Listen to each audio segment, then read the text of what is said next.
그러니까 여러분들이 기회가 날로 커져간다는 건 하느님을 아는 영이 점점 커져가는 거죠. 요즘 젊은이들 뿐만 아니라 장수하는 시대에 어머니 말을 우습게 알고 아버지 말을 귓등으로 듣고 그러는 경우가 너무너무 많죠.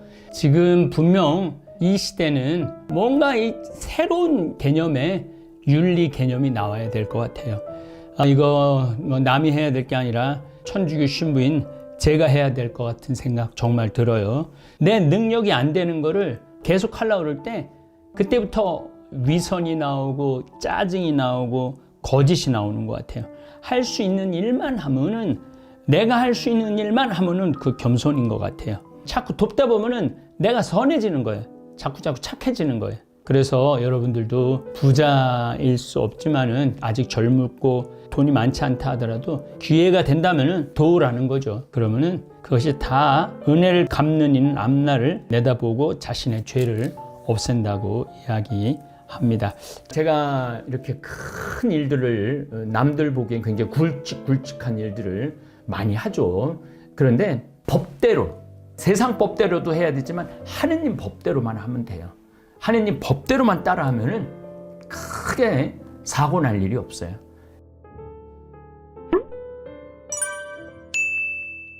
이 집에서는 공부를 하기보다는 쭉 한번 읽어가면은 유대인들이 어떤 생각을 가지고 지혜를 모은 책이라고 그래서 집회서입니다. 이거는 제2경전으로 들어가요. 제2경전이라는 게 뭐냐면은 히라버로 되어 있는 구약 성서를 말합니다. 개신교는 제2경전을 인정하지 않습니다. 그런데 유일하게 이 집회서는 히라버로도 돼 있고 히브리어로도 돼 있어요. 두 가지로 돼 있어요. 그래서 아마 개신교에서도 집회서는 많이 인용을 할 것. 물론 다른 공부 좀 한 목사님들은 제2경전도 많이 인용을 하죠. 이 제2경전은 굉장히 중요합니다. 어쨌든 히라버로 되어 있는 알렉산드리아, 이집트죠. 거기에 유대인들을 위하여 쓴 글이라고 할 수 있습니다. 집회서는 놀랍게도 이 저자가 내가 왜 이 책을 썼는가 그 내용을 다 써놨어요. 그래서 이제 우리가 성서 공부하려고 그러면은 무슨 시대에 어떻게 썼고 무슨 배경을 가지고 썼고 이런 공부를 해야 되는데 여기는 그런 거 공부할 필요가 없어. 그냥 읽으면 돼. 집회서 머리글, 율법과 예언서와 그 뒤를 이은 다른 글들을 통하여 위대한 가르침들이 우리에게 많이 전해졌습니다. 율법이라는 것은 토라, 모세, 오경을 얘기하죠. 그런 즉 이스라엘을 그 교훈과 지혜와 관련하여 칭송하는 것은 마땅합니다. 이스라엘이 굉장히 지혜로운 민족이라 이거죠. 이 글을 읽는 사람들은 스스로 그것들을 이해할 뿐만 아니라 배우기를 즐기며 말과 글을 통하여 다른 사람들에게도 도움을 줄 수 있어야 합니다. 기원전 200년 전에 쓰여졌다고 그러는데 말과 글이라는 게 굉장히 중요하죠. 우리는 1400년이나 돼서 세종대왕이, 물론 그전에는 한문을 썼지만은 세종대왕께서 한글을 창제를 하셨죠.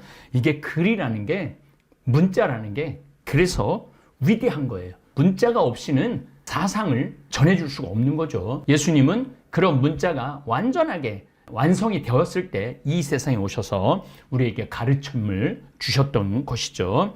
배우기를 즐기며 말과 글을 통하여 다른 사람들에게도 도움을 줄 수 있어야 합니다. 나의 할아버지 예수께서는, 여기는 신약성서에 나오는 예수님이 아니에요. 예수는 마치 철수야, 영이야처럼 그런 아주 흔한 이름인 거죠. 나의 할아버지 예수께서는 율법과 예언서와 다른 선조들의 글을 읽는 일에 오랫동안 전념하셨습니다. 그리고 이에 관한 충분한 소양을 갖추시고 이제 할아버지 얘기를 하는 거예요. 교훈과 지혜에 대한 글을 몸소 쓰기로 결심하셨습니다. 그것은 배우기를 즐기는 사람들과 이 글에 친숙해진 사람들이 율법에 따른 생활을 하여 더욱 진보하게 하려는 것이었습니다. 야, 2200년 전에 이런 글을 쓴다는 게 대단한 거죠, 사실은. 그러므로 여러분은 호의를 가지고 이 글을 주의 깊게 읽어주시기를 바랍니다. 그리고 우리가 정성껏 번역하였지만 히브리어에서 히라버로 번역을 했다는 얘기예요. 지금 말하는 그리스어, 알파, 베타, 감마, 델타, 그 다음에 오미크론, 이게 다 히라버에 대한 기억, 니은, 디귿, 리을하고 똑같은 겁니다. 어떤 표현들은 제대로 옮길 수 없었다고 여겨지니 이를 양해해 주시기 바랍니다. 번역은 반역이라고 그러죠. 그걸 이미 앓은 거죠. 히브리 말 표현들을 다른 말로는 똑같이 옮길 수 없습니다.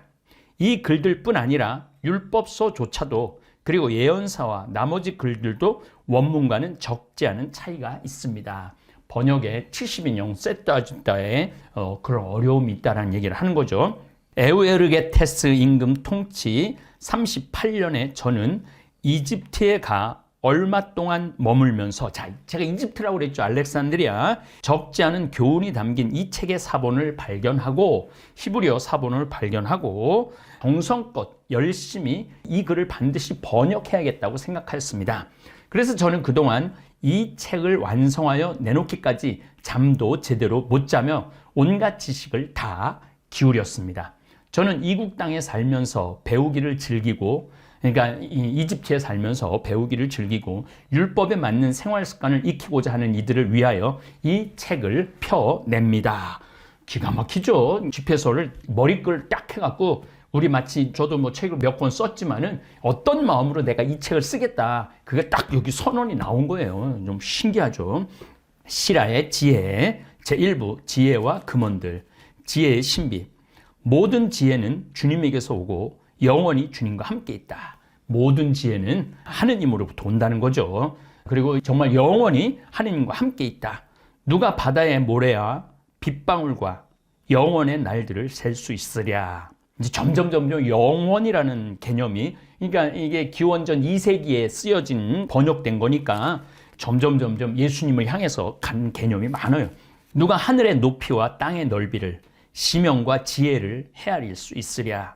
지혜는 다른 모든 것에 앞서 창조되었고 명철한 지각도 영원으로부터 창조되었다. 지혜의 근원은 하늘에 계시는 하느님의 말씀이며 지혜의 길은 영원한 계명이다. 지혜의 뿌리가 누구에게 계시되었으며 지혜의 놀라운 업적을 누가 알았느냐. 지혜의 슬기가 누구에게 나타났으며 지혜의 풍부한 경험을 누가 이해하였느냐.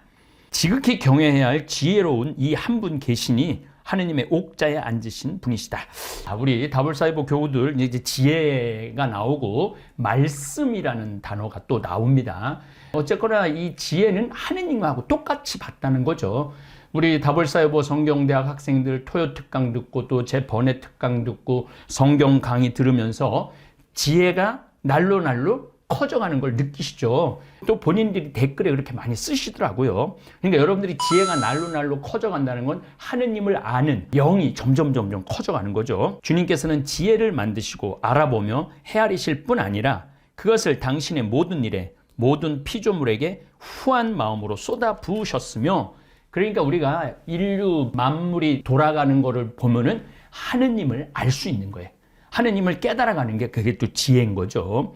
당신을 사랑하는 이들에게 선물로 주셨다. 주님의 사랑은 영광스러운 지혜이며 그분께서는 당신을 보여주실 이들에게 지혜를 베푸셔 당신을 알아보게 하신다. 그래서 여러분들 해가 뜨고 달이 뜨고 별이 때마다 계절마다 바뀌고 별자리가 바뀌고 이런 걸 통해서 하늘의 하느님을 알아보는 지혜를 여러분들이 가지셔야 됩니다. 주님을 경외함. 주님을 경외함은 영광과 자랑이요, 당연하죠. 즐거움과 환희의 화관이다. 이 말을 우리 다볼사이버 성경대학 학생들은 아마 조금 느끼실 거예요. 성서를 알아갈 때마다 영광과 자랑이고 즐거움과 환희의 화관이다. 주님을 경외함은 마음을 기쁘게 하고 즐거움과 기쁨과 장수를 허락한다. 오래 사는 게 그때는 최고의 복이었던 거죠. 주님을 경외함은 주님에게서 오는 선물이며 실제로 그분께서는 사랑으로 길을 바로잡아 주신다. 주님을 경외하는 이는 끝이 좋고 주님을 경외하는 이는 끝이 좋고 죽음의 날에 복을 받으리라. 지혜의 시작은 주님을 경외함이며 하느님을 경외하는 게 지혜의 시작인 거죠. 지혜는 믿는 이들과 함께 모태에서 창조되었다. 지혜는 사람들 가운데 영원한 기초를 세우고 그들의 자손들과 함께 존속하리라. 지혜의 충만은 주님을 경외함이며 지혜의 충만함은 하느님을 경외하는 거예요. 지혜는 제 열매로 사람들을 취하게 한다. 지혜는 그들의 온 집을 보물로 가득 채우고 제 수확으로 곡간을 채워준다. 지혜의 화관은 주님을 경외함이며 지혜는 주님을 경외하는 거예요. 여러분들이 지금 하느님을 경외하고 찬양한다 그러면 여러분들은 지혜의 화관을 쓰고 있는 거죠. 지혜는 평화와 건강을 꽃피운다. 경외심과 지혜 둘 다 평화를 위해 주어진 하느님의 선물로서 그분을 사랑하는 이들에게 자랑거리를 더해준다. 그분께서는 지혜를 알아보고 헤아리신다. 지혜는 슬기와 명철한 지식을 빛처럼 쏟아 붓고 자신을 붙드는 이들의 영광을 드러높인다. 그러니까 우리가 여러분들 공부해야 돼요. 성경 공부 열심히 해야 되는 게 우리가 지혜를 얻고 지혜를 얻는 것은 하느님을 경외하는 것이죠. 지혜의 뿌리는 주님을 경외함이며 지혜의 가지는 오래 삶이다. 주님을 경외함은 죄를 멀리하게 하고 주님을 경외함은 죄를 멀리하게 하고 이 경외심이 머무는 곳에서는 모든 분노가 사라진다. 인내와 자제. 불의한 격분은 정당화할 수 없으니, 그러니까 분노하는 것은 정당화할 수 없으리니 그 격분의 저울추가 그자의 파멸로 기울기 때문이다. 참을성 있는 사람이 때가 오기까지 견디면 나중에 그가 기쁨을 얻으리라. 그래서 우리가 여러분들 참을인 세계를 가지면은 살인도 멈춘다고 그러잖아요. 때가 오기까지 자신의 말을 삼가면 수많은 입술이 그의 예지를 이야기하리라. 우리가 아무 말이나 막 하고 지혜롭지 못한 말을 막 하고 분노하고 그러면 안 된다는 얘기입니다. 지혜와 바른 행동, 지혜의 보고 안에는 현명한 격언이 있으나 죄인에게는 하느님을 섬기는 일이 역겨움이다.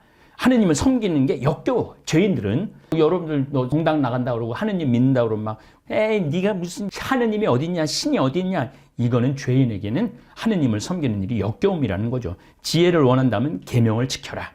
주님께서 너에게 지혜를 베푸시리라. 정령 주님을 경외함은 지혜요 교훈이며 믿음과 온유야말로 주님께서 기뻐하시는 것이다. 제가 이 온유라는 단어를 참 좋아한다고 말씀을 드렸어요. 사람은 온유해야 돼요. 좀 따뜻해야 돼.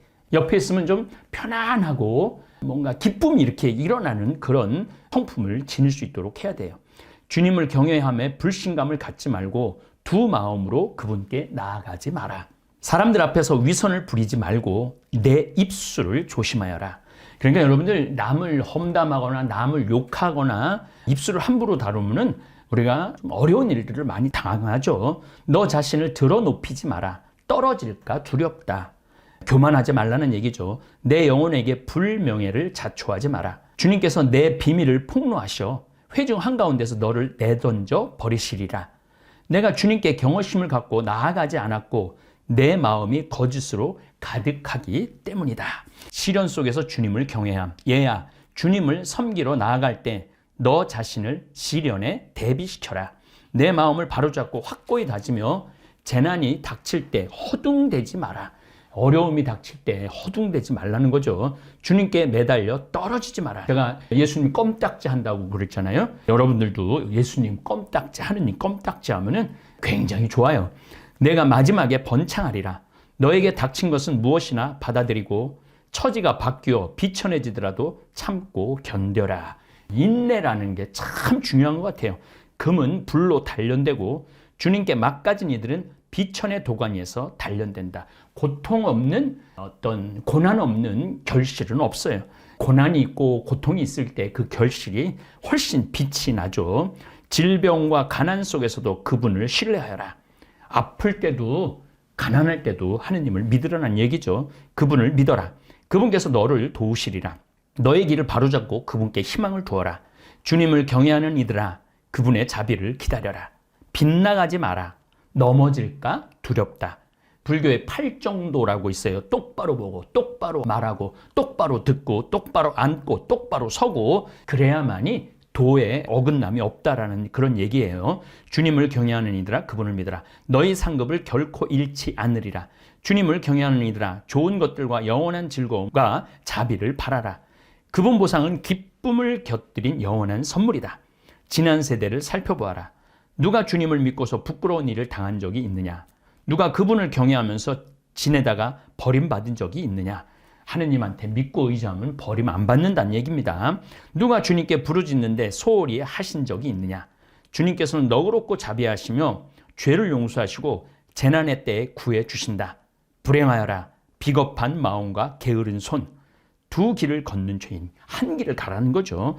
불행하여라 믿지 않는 까닭에 나약한 마음, 그 때문에 보호를 받지 못하리라. 불행하여라 인내심을 잃어버린 너희, 주님께서 벌하러 오실 때 너희는 무엇을 하리요? 주님을 경외하는 이들은 그분의 말씀을 거역하지 않고 그분을 사랑하는 이들은 그분의 길을 지킨다. 하느님의 길을 지킨다는 거죠. 주님을 경외하는 이들은 그분께서 기뻐하시는 바를 찾고 그분을 사랑하는 이들은 그분의 율법으로 만족한다. 주님을 경외하는 이들은 마음을 가다듬어 그분 앞에서 스스로 자신들을 낮춘다. 항상 겸손, 인간의 손에 내맡기지 말고 주님의 손에 자신을 내맡기자. 정녕 그분의 위엄이 크신 것처럼 그분의 자비도 크시다. 부모에 대한 의무에 대한 이야기를 하도록 하겠습니다. 세상 만물 부모가 없는 존재는 없죠. 부모가 없는 존재는 없습니다. 하다못해 들에 핀 꽃도 부모가 씨를 날려서 탄생을 한 거죠. 광활한 자연의 나무들도 다 부모가 씨를 뿌려 있는 거죠. 우리 인간도 부모가 씨를 뿌려서 이렇게 이 세상에 태어나게 된 거죠. 거기에 비춰본다면은 이 우주 만물의 부모, 하느님이 없다면은 이 만물은 존재할 수 없을 겁니다. 그래서 우리 최고의 부모의 하느님 아버지에 대한 의무도 있죠. 얘들아, 아버지의 훈계를 들어라. 그대로 실천하면 구원을 받으리라. 주님께서 자녀들로 아버지를 영광스럽게 하고 아들에 대한 어머니의 권리를 보장하셨다. 아버지를 공경하는 이는 죄를 용서받았다. 그렇죠. 아버지를 공경하는 이는 죄를 용서받는 거죠. 제 어머니를 영광스럽게 하는 이는 보물을 쌓는 이와 같다. 이 세상에 아버지, 어머니도 중요하지만은 하느님 아버지도 마찬가지예요. 사실 하느님은 성이 없어요. 남성도 아니고 여성도 아니고 중성도 아니에요. 그냥 하느님은 하느님 그 자체죠. 우주 만물의 부모인 거죠. 아버지를 공경하는 이는 자녀들에게서 기쁨을 얻고 그가 기도하는 날 받아들여진다. 아버지를 영광스럽게 하는 이는 장수하고 아버지의 말씀에 귀 기울인 이는 제 어머니를 편안하게 한다.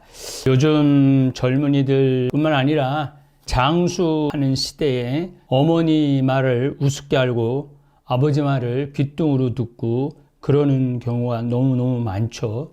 지금 분명 이 시대는 뭔가 이 새로운 개념의 윤리 개념이 나와야 될 것 같아요. 이거 뭐 남이 해야 될 게 아니라 천주교 신부인 제가 해야 될 것 같은 생각 정말 들어요. 그래서 저는 이런 생각을 정말 많이 합니다. 어떤 생각을 많이 하느냐 하면은 1살서부터 30살까지 성장 기간이라고 그러면은 30살서부터 60살까지는 어떻게 보면 우리의 삶에 최선을 다해야 되는 나이고 60살서부터 90살까지는 존경을 받아야 되는 나이라는 생각을 해. 이제 효도의 개념도 바뀌어야 된다고 생각해요. 아침에 물 떠놓고 아침 문안 인상 살았나 죽었나 아버지가 밤새 무고하십니까? 라는 이런 효도의 개념은 이제는 떠났어요. 그리고 이제 다 각자 흩어져서 살기 때문에 효도라는 것보다는 자기 나이에 맞갖는 삶을 사는 거, 자기의 삶을 살아가는 거, 그런 훈련이 잘 돼 있어야 돼요. 50살에는 50살에 맞갖는 훈련이, 요즘 50살들이 등산을 참 많이 간다고 그래요.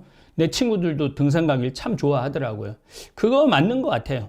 그리고 그 내 친구들이 하는 말이 자기는 자식들한테 효도 받을 생각도 없고 용돈 받을 생각도 없다고. 나 이제 연금 나오는데 학교 교감 선생님인데 연금 나오니까 뭐 내 연금 가지고 남은 생을 쭉 살아가면은 자식을 귀찮게 할 일도 없고 그저 서로 사랑하는 거, 존중해주고 사랑해주는 거, 이런 게 맞지 뭐 용돈 갖고 오느니 재산을 뭐 달라고 그러느니 이런 시대는 지났다라는 거죠. 주님을 경외하는 이는 아버지를 공경하고, 그렇죠, 하느님을 경외하는 이는 하느님 아버지를 공경할 수밖에 없죠. 자신을 낳아준 부모를 상전처럼 여긴다. 말과 행동으로 내 아버지를 공경하여라. 뭐 말과 행동으로 공경하는 거야 뭐 당연한 거죠. 그러면 그의 축복을 받으리라. 아버지의 축복은 자녀들의 집안을 튼튼하게 해주고 어머니의 저주는 집안을 뿌리째 뽑는다. 이 참 중요한 말 나와요. 부모님들이 자식들을 이렇게 축복해 주면 집안이 튼튼해지는 것 같아. 우리 집에 아버지, 돌아가신 아버지는 항상 손자 손녀들을 보고 어쩌면은 저렇게 예쁘고 잘생기고 착하고, 그러니까 이 아이들이 항상 할아버지 집에 오면은 그런 축복의 말을 들으니까 아이들이 지금도 참 잘 되는 것 같아요. 근데 어머니가 막, 할머니가 막 욕하고 소리 지르고 못됐다 그러고 게을르다고 그러면은 아이들이 기가 죽게 돼 있는 것 같아요. 아버지를 욕되게 하여 자신을 영광스럽게 하지 마라. 아버지의 치욕이 내게 영광이 될 수는 없다. 사람은 영광을 제 아버지의 명예에서 나오고 어머니가 불명예스러우면 그 자녀들은 비난거리가 된다. 늙어서 나이값 하라 그러죠. 늙은 사람한테 나이값 좀 해라, 나이값 좀.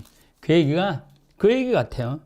늙어갖고 막 노망 부리고 욕심 부리고, 늙으면은요 생각이 넓어지는 게 아니라 좁아지는 경우가 많아요. 늙으면은. 그래서 내 것만 챙기려고 그러고 내 자식만 챙기려고 그러고, 얘야, 내 아버지가 나이 들었을 때 잘 보살피고 그가 살아있는 동안에 슬프게 하지 마라. 공자님 제자 중에 공자님이 안연을 그렇게 이뻐했어요. 근데 증자라는 제자가 있었는데 증자라는 제자가 굉장히 똑똑했어요. 하루는 증자가 가서 물어봤어요. 아니 스승님, 내가 모든 면에서 안연보다 더 똑똑한데 왜 안연을 스승님의 수제자로 삼습니까? 너는 고기가, 좋은 고기가 들어왔을 때 그 고기를 대등분해서 아버지만 대접해드린다. 그런데 안연은 좋은 고기가 들어오면은 전심에 아버지 친구들을 다 모은다. 다 초청을 해갖고 다 같이 드시게 한다. 그게 안연하고 너하고 다른 점입니다. 안연은 양지양능을 할 줄 안다. 근데 너는 양능만 할 줄 안다. 그 얘기를 듣고 증자가 돌아왔다 그래요. 그러면은 양지양능과 양능은 뭐가 다르냐? 양능은 그냥 먹이면 돼. 잘 먹이면 돼. 근데 양지양능은 아버지의 마음 상태가 어떤가, 그것까지 헤아려 주는 거야. 늙은 사람들은요, 같이 친구들이랑 맛있는 거 먹고 싶어요. 혼자 먹는 고기는 아무리 맛있어도 맛있지가 않다는 거죠. 그런데 증자는 양능은 할 줄 알지만 양지는 할 줄 몰랐다. 근데 안연은 양지 양능까지 할 수 있었다. 그래서 내가 안연을 너보다 높이 치는 거다. 그런 얘기를 하죠. 그가 지각을 잃더라도 인내심을 가지고 그를 업신여기지 않도록 내 힘을 다하라. 아버지에 대한 효행, 이게 양지 양능에 대한 얘기예요. 아버지에 대한 효행은 잊혀지지 않으니 내 죄를 상쇄할 여지를 마련해 주어라. 내가 재난을 당할 때 내가 기억되리니 내 죄가 따뜻한 날 서리처럼 내리 녹아내리리라. 아버지를 버리는 자는 하느님을 모독하는 자와 같고 자기 어머니를 화나게 하는 자는 주님께 저주를 받는다. 이 성서 말씀대로 살아가려고 그러면 아마 미치지 않을까 그런 생각이 드는데, 그래도 이 정성이 중요한 거예요. 부모님에 대해서. 그래서 여러분들 부모님에 대해서 정말 정성스럽게 대해야 되지 않을까 그런 생각을 합니다. 얘야, 내 일을 온유하게 처리하여라. 그러면 선물하는 사람보다 내가 더 사랑을 받으리라. 내가 높아질수록 자신을 더욱 낮추어라. 그러면 주님 앞에서 총애를 받으리라. 예수님께서 뭐라고 말씀하셨어요? 너희들은 높은 자가 되려면 낮은 자가 되어서 섬겨야 한다. 이 말씀이 여기 바로 집회서에 나오고 있습니다. 높고 귀한 사람들이 많이 있지만 주님께서 온유한 이들에게 당신의 자비를 보여주신다. 근데 높은 자리에 올라가고 온유하기가 참 어려워요. 높은 자리에 올라가고 겸손하기가 참 어려워요. 특별히 우리 신부들 같은 경우는 굉장히 높은 자리에 있죠. 성소에 말하는 사제들, 길 모퉁이에서 인사받기를 좋아하는 사람들, 가장 윗자리에 앉기를 좋아하는 사람들. 실질적으로 사제들은 그런 대우를 받아요. 어딜 가나 맨 앞자리에 가지 뒷자리에 가는, 제가 뒷자리에 앉았던 경험이 한 번인가 있었던 것 같아요. 국회의사당에 초상이 나가고 전례를 하러 갔는데 그 앞에 전부 다 국회의장단 뭐 대통령 뭐 이래갖고 그래서 둘째 자리에 앉았는데 생소하더라고요. 그때 맨날 첫째 자리만 왔다가 둘째 자리에 앉으니까 참, 그래서 우리 예수님이 이 말 때문에 그 말을 다 해놓은 거예요. 아니, 내가 뭐라고 꼭 첫째 자리에 앉아야 되나, 그런 반성을 해봅니다. 정녕 주님의 권능은 크시고 겸손한 이들을 통하여 영광을 받으신다. 너에게 너무 어려운 것을 찾지 말고, 이 말씀도 전 너무 좋아해요. 너에게 너무 어려운 것을 찾지 말고 너에게 힘이 붙이는 것을 파고들지 말아라. 내 능력이 안 되는 거를 계속 하려고 그럴 때 그때부터 위선이 나오고 짜증이 나오고 거짓이 나오는 것 같아요. 할 수 있는 일만 하면은 그게 겸손. 내가 할 수 있는 일만 하면은 그 겸손인 것 같아요. 너는 명령을 받는 일에만 전념하여라. 숨겨진 일은 너에게 필요한 것이 아니다. 그렇죠. 내 일이 아닌 것에 간섭하지 마라. 내 일도 아닌데 다른 애 간섭하고 막 챙겨나고 그런 사람들이 있죠. 저는 정말로 이 부분에 있어서는 확실한 것 같아. 내 일이 아닌 것은 거의 간섭하지 않으니까요. 내가 보는 그 일은 인간의 이해를 넘어서는 것이다. 그래서 어떻게 보면은 하느님께 어느 정도 맡겨드리는 거, 내가 다 하려 하지 않고 하느님께 맡겨드리는 거, 제가 지금 추진하고 있는 많은 일들, 뭐 불가능한 일들처럼 보이죠. 아프리카 카사리아, 그 다음에 샌버나디노의 정요셉 피정의 집, 문경 치유의 마을, 이런 것들이 다 내 범위를 넘어서는 거죠. 그런데 그거를 넘어서는 일이니까 굳이 내가 넘어서는 거에 내가 다 하겠다고 그럴 필요가 없다는 거죠. 그들의 억측이 많은 이들을 빗나가게 하고 악의에 찬 망상이 그들의 생각을 그르치게 한다. 우리 망상을 많이 하죠. 눈동자가 없으면 빛을 보지 못한다. 아는 게 없으면 큰 소리 치지 마라. 아는 게 없으면 큰 소리 치지 마라. 눈동자가 없으면 빛을 보지 못하고 아는 게 없으면 큰 소리 치지 말아라. 그게 바로 겸손인 것 같아요. 여기 계속 지금 너무 주옥 같은 글이 많이 나오네요. 고집센 마음은 마지막에 불행을 겪고, 네, 그렇죠. 고집센 마음은 마지막에 불행을 겪고 위험을 즐기는 자는 그 위험으로 망하리라. 고집센 마음은 고생으로 짓눌리고, 참 이 고집 피는 사람들 보면 힘들어요. 죄인은 죄악을 낳으리라. 거만한 자의 재난에는 약이 없으니 악의 잡초가 그 안에 뿌리 내렸기 때문이다. 현명한 마음은 격언을 되새긴다. 주의 깊은 귀는 지혜로운 이가 바라는 것이다. 그러니까 눈동자가 없으면 빛을 보지 마라. 아는 게 없으면 큰 소리 치지 마라. 이거하고 똑같은 거죠. 이런 건 여러분들 좀 줄쳐놓고 외워두세요. 이렇게 줄쳐놓고 외워두시면 도움 많이 될 거예요. 물은 타오르는 불을 끄고 자선은 죄를 없앤다.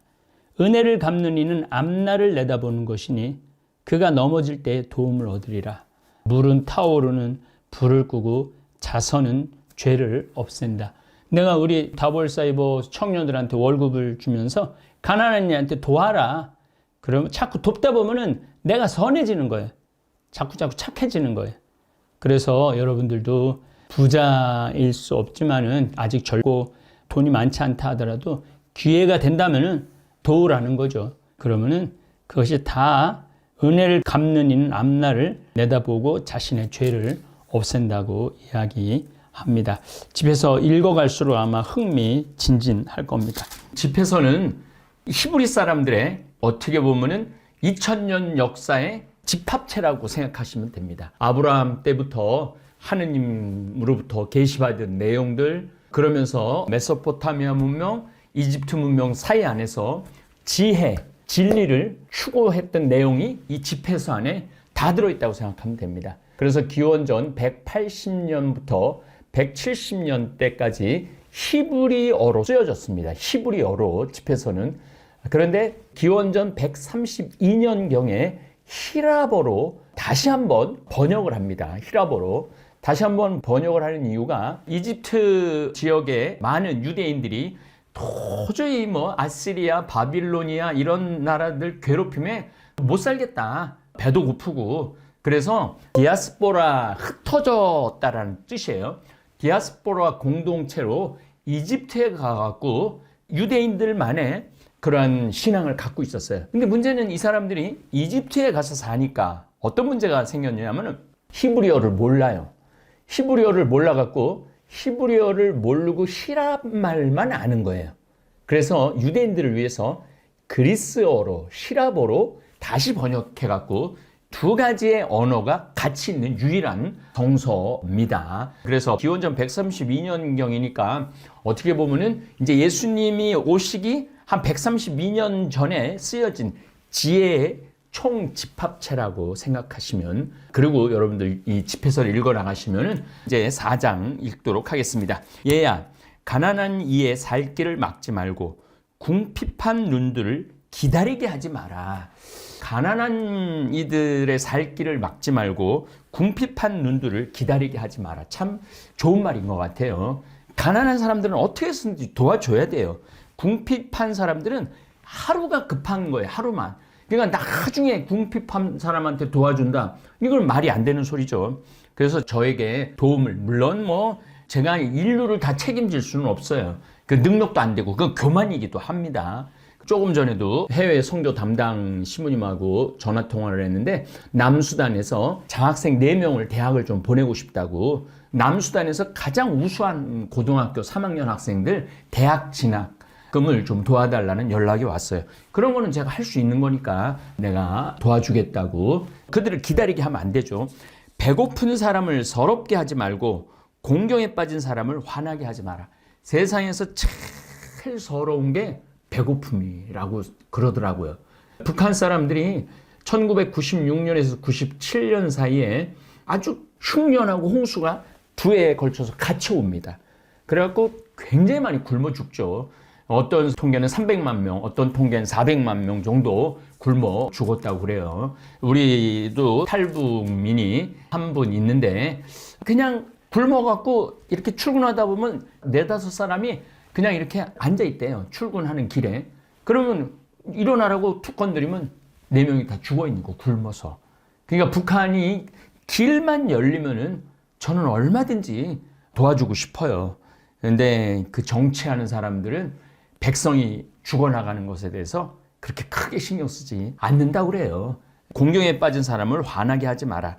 이것도 오늘 참 제가 좀 침을 맞으러 치료를 좀 다니는데 제천 거기에 가는데 젊은 친구가 핸드폰을 하고 우리는 섰어. 이제 그 길 한가운데서. 그래갖고 우리가 기다렸는데 바로 일보 직전까지 왔어. 일보 직전까지 오니까 우리가 어쩔 수 없이 크락션을 누를 수밖에 없죠. 계속 핸드폰을 보고 계속 오니까, 그러니까 딱 고개를 들으니까 차가 딱 기다리고 있으니까 째려보더라고요. 우리가 이 친구가 10m 정도 걸어 들어오는 걸 기다리고 고개를 한 번쯤은 들 줄 알았는데 한 번도 안 들고, 그리고 우리를 계속 째려보는 거예요. 근데 우리 기사가 그런 얘기를 하더라고요. 아니 우리가 기다려줬는데 저 친구가 우리를 째려본다고 화를 내더라고요. 그래서 내가 그랬어. 화내지 마라. 저 친구는 지금 얼마나 당황스럽겠어. 고개를 들어보니까 차가 있으니까. 그래서 공경에 빠진 사람을 화내게 하면 안 돼요. 화난 마음을 더 이상 괴롭히지 말고, 한 구절 한 구절을 어떻게 넘길 수가 없네. 화난 마음을 더 이상 괴롭히지 말고. 그러니까 내가 화가 났어. 그럼 이걸 좀 재워줘야 되거든요. 화를 가라앉혀야 되는데 화를 돋궈. 그래갖고 괴롭히지 말라는 거예요, 화를. 그래서 이게 화가 불화자잖아요. 속에서 막 불이 나는 거죠. 근데 제 강의에 화가 나십니까? 그 강의 안에 그런 얘기를 참 많이 했어요. 이 화를 가라앉힐 줄 아는 사람이 성숙한 사람이라는 얘기. 없는 이에게 베푸는 일을 미루지 마라. 우리 다볼사이버 성당에서 잘하고 있는 거죠. 없는 이에게 베푸는 일을 미루지 마라.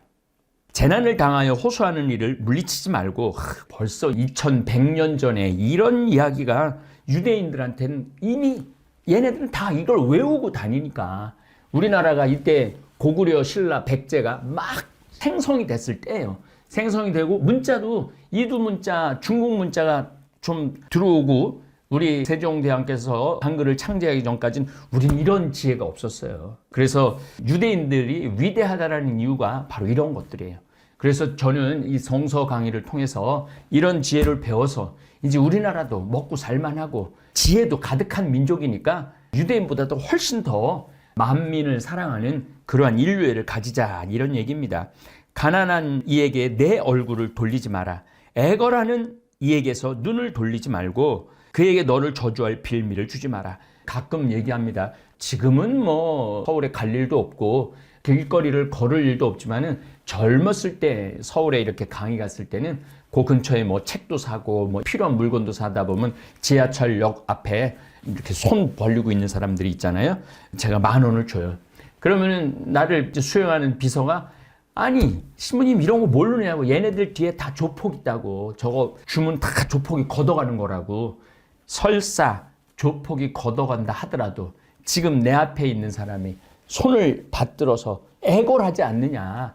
그리고 내가 이를 1년에 한 번 만나냐 2번 만나냐. 1년에 한 번 만난다. 1년에 한 번 만나갖고 1,000원을 내가 준다라는 게 말이 되는 소리냐. 10,000원은 줘야지. 그러면서 애걸하는 이에게서 눈을 돌리지 말라고 이런 말을 하는 거죠. 그가 비참한 삶 속에서 너를 저주하면 그를 만드신 분께서 그의 호소를 들어주시리라. 그러니까 여기 예수님이 얼마나 형제를 용서해 줘야 됩니까?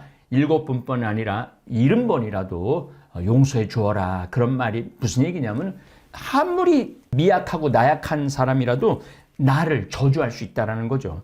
제가 2021년 연말에 무리에서 강의도 하고 여러 가지 성탄 전야미사 또 송년미사 이런 강론 준비하려고 그러면은 시간이 꽤 많이 걸리거든요. 그 와중에 시편 강의 1권, 2권, 3권이 있는데 1권을 끝내놓고 너무너무 바빠서 연초에 조금 피곤했었어요. 그랬더니 난리가 난 거예요. 신부님 아프지 말라고. 읽어보니까 거의 애인이 쓴 글들 같아요. 지금 내 애인이 아픈데 애인이 아프면 안 된다고 정말 구절구절 그렇게 간절하게 제 건강을 신경 써주는 우리 다볼사의 뭐 교우들 글을 읽으면서 나는 참 행복한 신부다 이런 생각을 했어요. 그리고 야 이건 내 죽지도 못하겠구나. 우리 이 교우들 때문에 아프지도 말고 죽지도 말아야 되겠구나 이런 생각을 했습니다. 이 시간을 빌어서 제 건강을 걱정해 준 모든 교우들한테 감사드리면서 회중이 너를 사랑하게 하고 웃 어른에게 머리를 숙여라.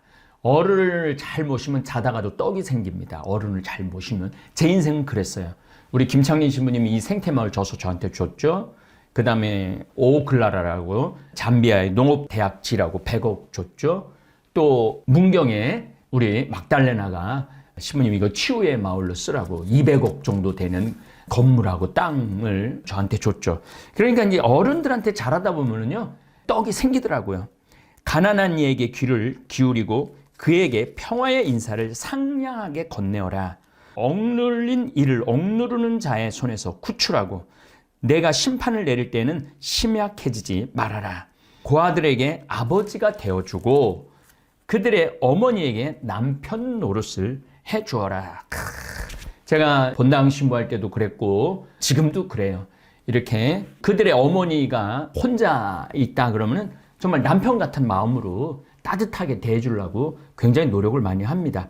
그러면 너는 지극히 높으신 분의 아들이 되고 그분께서 내 어머니보다 더 너를 사랑해 주리라. 우리가 인생을 어떻게 살아가야 되는지 이 집에서가 잘 이야기하죠. 지혜는 자신의 아들들을 키워주고 자신을 찾는 이들을 보살펴준다. 지혜를 사랑하는 사람은 생명을 사랑하고 지혜를 사랑하는 사람은 생명을 사랑한다는 게 뭐냐면은 내가 인생을 정말로 멋있게 살고 싶어. 내가 인생을 정말 아름답게 살고 싶어. 그러기 위해서는 뭐가 필요하냐면 지혜가 필요한 거예요. 지혜가 필요하고 내가 아는 분들이 많은 경우 이런 분들이 있어요. 평생 돈을 모아서 우리 생태마을에 있었던 일이에요. 평생 정말로 다리를 절면서 자매님인데 우리 신자는 아니었지만은 다리를 절면서 정말 돈을 벌었어요. 그런데 젊은 남자한테 꽂힌 거예요. 젊은 남자한테 꽂혀갖고 모시던 시어머니도 다른 자식한테 전부 다 내보내고 벌은 모든 돈을 그 남자한테 다 뺏긴 거야. 사기를 당한 거지. 거기다 대출까지 해갖고 다 준 거죠. 다 준 거예요. 대출까지. 그러니까 이 자매님은 지혜가 없었던 거죠. 지혜가 없으니까 생명이 아주 초라하게 된 거예요. 생명이. 그래서 여러분들이나 저나 이런 지혜가 인생을 살아가는데 뭐가 정도인지 어떻게 살아야지 아름다운 삶인지 정말 어떻게 사는 사람이 멋있는 사람인지 이게 지혜를 사랑하는 사람은 생명을 사랑하는 사람이에요. 제가 그런 얘기 참 많이 하죠. 아끼다 똥 된다 이런 말을 많이 하는데 여러분들도 장판에 돈 넣고 썩히지 말라는 거예요. 침대 밑에다 돈 놓고 썩히지 말라는 거야. 돈 지금 있을 때 맛있는 거 사 먹고, 내가 우리 직원들한테 지난 월요일 날 양고기를 300만 원어치를 사줬어요. 출장으로 불러갖고. 저도 뭐 양고기 여러 군데 서울에 뭐 좋은 호텔에서 먹어봐도 뭐 양고기 냄새도 나고 막 그러는데 그 집은 잡내가 하나도 없더라고요. 너무 맛있더라고요. 야, 이거 우리 직원들한테 좀 먹여야 되겠다. 그래갖고 지난 월요일 날 먹였는데, 내가 돈을 아껴. 내가 지금 생태마을이라는 청국장이라는 회사를 운영하고 있어. 근데 아끼다 보면은 이 친구들한테 사줄 기회가 없어지거든요. 그러니까 연초에 그냥 미리 사줘버리는 거야. 나중에 후에, 그 양고기 직원들을 먹일 걸. 이러면 안 된다라는 생각이 드는 거예요. 이른 새벽부터 지혜를 찾는 이들은 기쁨에 넘치리라. 지혜를 붙드는 이는 영광을 상속받으리니 가는 곳마다 주님께서 복을 주시리라. 제가 참 주님한테 복 많이 받는 신부 중에 하나죠. 지혜를 받드는 이들은 거룩하신 분을 섬기고 하느님을 섬기고 주님께서는 지혜를 사랑하는 이들을 사랑하신다. 그러니까 여러분들이 성경대학 강의만 잘 들어도 여러분들은 지혜를 얻을 수 있어요. 지혜에 순종하는 이는 민족들을 다스리고 지혜에 귀 기울이는 이는 안전하게 살리라. 그가 지혜를 신뢰하면 지혜를 상속받고, 돈 상속받는 것보다도 지혜를 상속해 주는 게 훨씬 훌륭한 부모예요. 고생도 안 한 자식, 돈의 가치도 모르는 자식한테 뭐 세금 탈루해갖고 자식한테 물려줘봤자 평생 모은 돈 1년이면 다 날려요. 요즘 뭐 1,700억인가 회사에서 돈을 횡령해갖고 주식 투자를 했는데 또 날려갖고 완전히 있는 돈 없는 돈 다 없애갖고 날린 사람 있잖아요. 그 지혜가 없는 사람이죠. 지혜는 처음에 그와 더불어 가시밭길을 걷고 그에게 두려움과 공포를 몰고 오리라. 지혜는 그를 신뢰할 때까지 자신의 규율로 그를 단련시키고, 지혜로우려고 그러면 참 많은 가시밭길을 지나와야죠. 그래서 헛된 것이 뭔지, 귀중한 게 뭔지를 구분할 줄 아는 사람이 지혜로운 사람이죠. 자신의 바른 규범으로 그를 시험하리라. 그러고 나서 지혜는 곧 돌아와 그를 즐겁게 하고 자신의 비밀을 보여주리라. 그가 탈선하면 지혜는 그를 버리고 그를 파멸의 소나기에 넘기리라. 제가 이렇게 큰 일들을, 남들 보기엔 굉장히 굵직굵직한 일들을 많이 하죠. 그런데 법대로, 세상법대로도 해야 되지만 하느님 법대로만 하면 돼요. 하느님 법대로만 따라하면은 크게 사고 날 일이 없어요. 하느님의 법이 1 더하기 1은 2. 그게 하느님의 법이에요. 근데 1 더하기 1은 100이다. 1 더하기 1은 1000이다. 그건 사기예요, 사기. 그래서 하느님의 법대로 이렇게 생태마을, 평창, 카사리아, 잠비아, 그 다음에 문경, 또 지금 샌 버나디노의 미국의 생태마을을 꾸미고 있는데, 그런 일들을 하나하나 처리해 나갈 때 보면 불법이 많더라고요. 불법이. 그걸 다 합법으로 만들어 놓고 나면은 거리낄 게 하나도 없어요. 거리낄 게. 근데 불법을 하면서도 이게 불법인지 잘 몰랐는 요소들이 많더라고요. 그래서 저는 뭐든지 합법적으로, 적법하게, 국가법에도 어긋나지 않고, 우선 하느님 법이 우선이죠. 하느님 법에 어긋나지 않고, 그러면 국가법에도 그렇게 크게 어긋남이 없습니다. 여러분들 가난한 이 돌보는 거하고 지혜롭게 사는 거, 오늘 집회서를 통해서 우리 읽어보고 묵상해보고 들어봤습니다. 다음 시간에 또 만나도록 하겠습니다. 감사합니다. 우리는 살아오면서 얼마나 많은 욕심을 부리며 살았을까요? 젊을 때는 돈 욕심, 성공 욕심, 명예 욕심 때문에 앞만 보고 달려왔습니다. 하지만 나이를 먹고 돌아보니 그 욕심이 결국 나를 무너뜨린 순간이 많았다는 걸 깨닫게 됩니다. 집회서는 우리에게 이렇게 말합니다. 할 수 있는 일만 하라. 그것이 지혜이고 겸손이다. 능력 밖의 일을 억지로 붙잡으려 할 때 위선이 생기고 거짓이 따라옵니다. 그것이 결국 나와 가족을 힘들게 만듭니다. 그러니 이제는 욕심을 버리고 내가 감당할 수 있는 일만, 내가 진심으로 할 수 있는 일만 하면서 사는 게 참된 지혜입니다. 집회서 1장부터 4장까지는 크게 4가지를 우리에게 가르칩니다. 첫째, 겸손의 지혜입니다. 지혜는 하느님을 경외하는 데서 비롯된다고 했습니다. 교만한 마음을 버리고 내가 할 수 있는 일만 묵묵히 하며 사는 사람, 그 사람에게 참된 지혜가 머무릅니다. 겸손은 우리를 더 단단하게 만들고 다른 사람들과의 관계를 부드럽게 만들어줍니다. 둘째, 인내의 지혜입니다. 인생에는 고난과 시련이 반드시 찾아옵니다. 집에서는 시험을 당할 때 흔들리지 말라고 말합니다. 쉽게 화내지 않고 조급해하지 않고 그저 견뎌내며 하루하루를 살아가는 것, 그것이 지혜로운 태도입니다. 나이 들어서 더욱 필요한 건 성급한 해결책이 아니라 기다림과 인내입니다. 셋째, 효도의 지혜입니다. 집에서 3장은 부모를 공경하라고 강조합니다. 부모를 공경하는 이는 죄를 속한다는 말씀까지 나옵니다. 늦기 전에 부모님께 전화 한 통 더 드리고 찾아뵙고 따뜻한 말을 건네는 것, 그것이 후회 없는 삶으로 가는 지름길입니다. 효도는 부모님을 위한 게 아니라 결국 내 마음을 살리고 내 인생을 지켜주는 힘입니다. 넷째, 나눔의 지혜입니다. 집에서 4장은 가난한 이를 외면하지 말라고 합니다. 가난한 이의 눈을 애타게 하지 마라. 우리가 가진 것을 조금 나누고 작은 친절 하나를 베푸는 것, 그것이 진짜 지혜입니다. 남을 돕다 보면 내가 착해지고 내가 선해진다는 사실을 우리는 이미 경험으로 알고 있습니다. 인생은 길어 보이지만 사실 짧습니다.